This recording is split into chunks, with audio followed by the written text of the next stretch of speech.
I've refinished a lot of these Dixie mahogany bow front dressers over the years, but this time, let's just say I decided to experiment. You know, push the limits of flipping furniture for profit, or maybe just my patience. Join me as I try out some new techniques to see if they'll actually work, or totally fail in a blaze of sanding dust and regret. Either way, you'll learn something, even if it's what not to do. I started things off by scraping off the finish with my carbide scraper.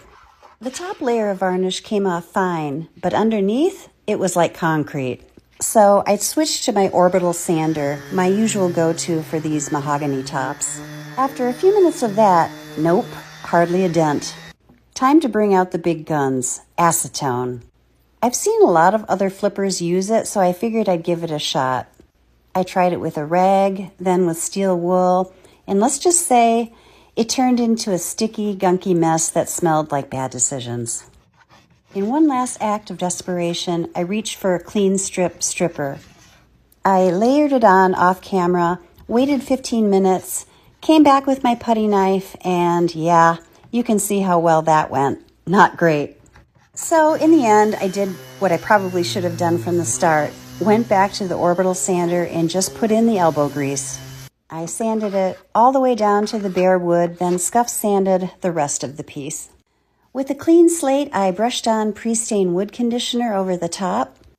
It helps the stain go on evenly and prevents blotches, especially with mahogany. While that soaked in, I removed the decorative hardware and filled in a few dings using Bondo glazing gel. Once that dried, I sanded everything smooth again.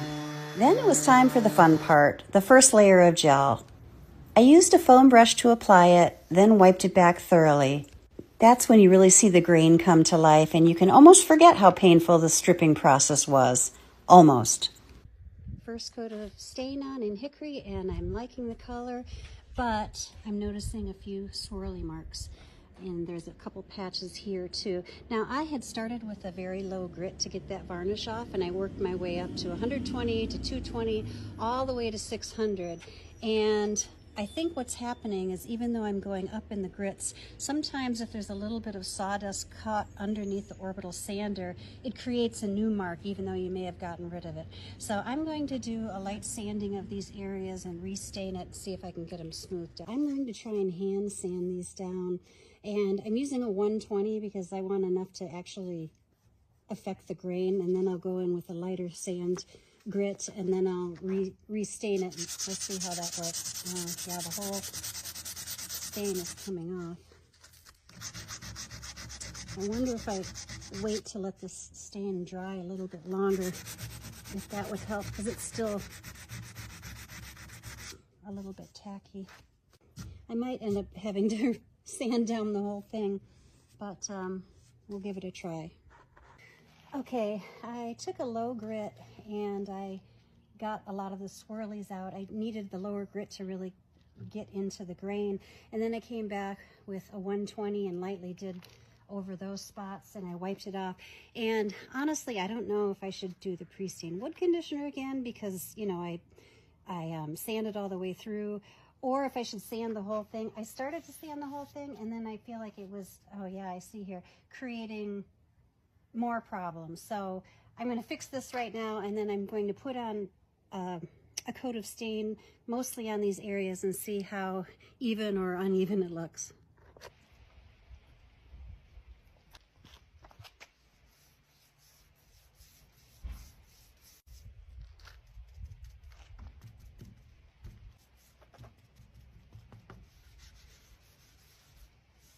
Let's see what we got here. Ooh, all right, excellent. I have to redo this whole thing. Okay, good news, bad news. The swirlies are out, but apparently my grain lines from the sanding are now there. So, oh my gosh, everywhere, everywhere I did it, I have to go back in and use a higher grain. Oh my gosh, 2 steps forward, 1 step back. Take 3, I went in, sanded it down again, 2 grits, and we'll try it again. I think the moral of this story is sand it properly the first time, And don't stain until you're absolutely sure there are no swirlies. I even knew that as I was doing this, and I thought, oh, I think I got them all. They won't show. They showed. Depending on how this turns out, it's like you don't want to know how the sausage is made. This might not necessarily be the prettiest of furniture refinishing I've ever done, but if it works and it's pretty in the end and no one is the wiser, I'm calling it a win. All right. I'm calling it a win. Game's not even over and I'm calling it a win. Great. I may put on one more coat just to even it out, and then I'll put on some polyurethane, but swirlies are out, scratches are out. It's a consistent color. I'm calling it. With the top finally in good shape, I added the first coat of polycrylic and let it dry before giving it a light sanding. I noticed a few tiny spots along the edge where I had burned through the veneer, so I did some quick color matching to blend it back.